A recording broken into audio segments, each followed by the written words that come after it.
Everybody experiences tragedy, suffering, love, loss, pain, and joy.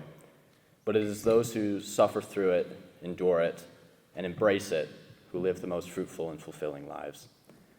This bittersweet facet of human existence is a central theme in the works of my author, Willa Cather, the great American author who is famous for her depictions of the American heartland and of the pioneer spirit. She depicts human stories in her literature that are full of familiar emotions. There is sadness and happiness and everything else in between. By focusing on these passions, both the pleasant and the painful, Cather shows that everyone has their own cross to bear, but also that there is a holy joy that can be found in embracing it. Her books have a tendency of focusing on the growth from youth into maturity. Youth is a period of happiness and bliss, and in most cases, it is remembered as the best days of one's life. Sadly, it does not last. Maturity comes with age, and while some grow into it, there are others who have it thrust upon them. Cather hones in on this theme in her novels, and it is one of her main tools in expressing the bittersweet nature of life. She laments the loss of innocence, and one can gather from the somber tone that her writing takes on after her characters have all grown up, that she holds the loss of innocence in youth to be one of the greatest tragedies of life. However, she acknowledges that this cannot be avoided and that there is still good that can be made of it.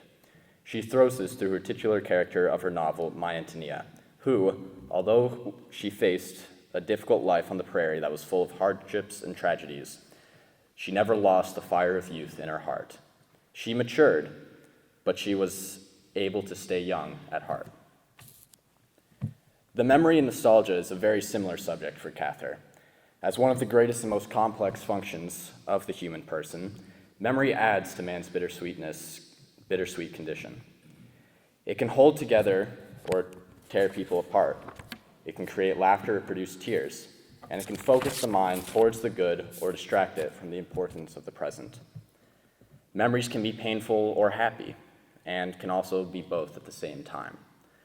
This paradoxical nature is expressed in her poem, The Swedish Mother, where a mother telling her daughter a story after she finishes smiles so sadly. This duality of emotions that is found in memory and nostalgia is confusing, but it's a very important part of understanding human life. Catherine wants to show the power that memory has. She does not disagree with the idea of living in the moment, as some may understand her focus on memory to mean. But she makes it very clear that she holds memories and experiences that shape people to be of huge importance. Memory and nostalgia are gifts that, in the emotional field, are unique to human beings. They help sweeten life by reimagining how pain is experienced. A memory can cause both pain and joy in a person, just as it did for the mother in the poem. There can be joy found in recalling past pains, just as there can be pain in recalling lost joys. The very nature of memory and nostalgia is bittersweet, but this is where its goodness comes from. We are meant to embrace both aspects of it, the happiness with the pain. A symbol that shows this, that Cather uses in most of her writings, is her setting of the prairie in all her works.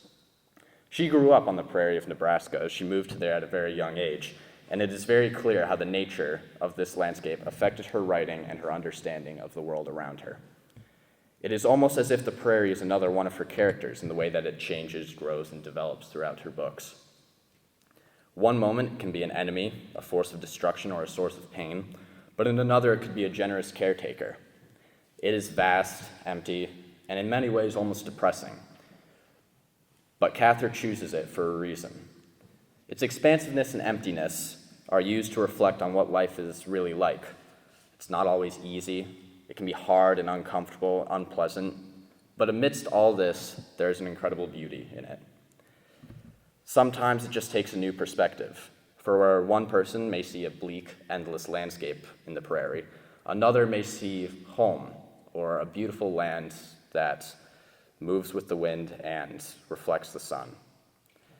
The same principle can be applied to life, for amidst all the suffering in the world and all the pain, there is also a holiness and divine goodness that is present. Another aspect of the prayer is its repetitive cycle, which is very much like the repetitiveness of life. Like the seasons that go on repeating, or the creatures that inhabit the land, human life repeats itself over and over with as much passion as if it had never happened before. Willa Cather never shied away from the bleak or depressing nature that much of life has. Instead, she chose to focus on it. But by doing this, she wanted to show her readers that every life, no matter how hard or dull, is beautiful. The suffering that is endured by every person cannot be ignored, but its power over them can be conquered. By embracing the hardships of life and holding on to hope, the pain found in this world is sanctified. This sanctification is made whole at death, where pain is no more, and eternal happiness can be found with God the Creator in heaven.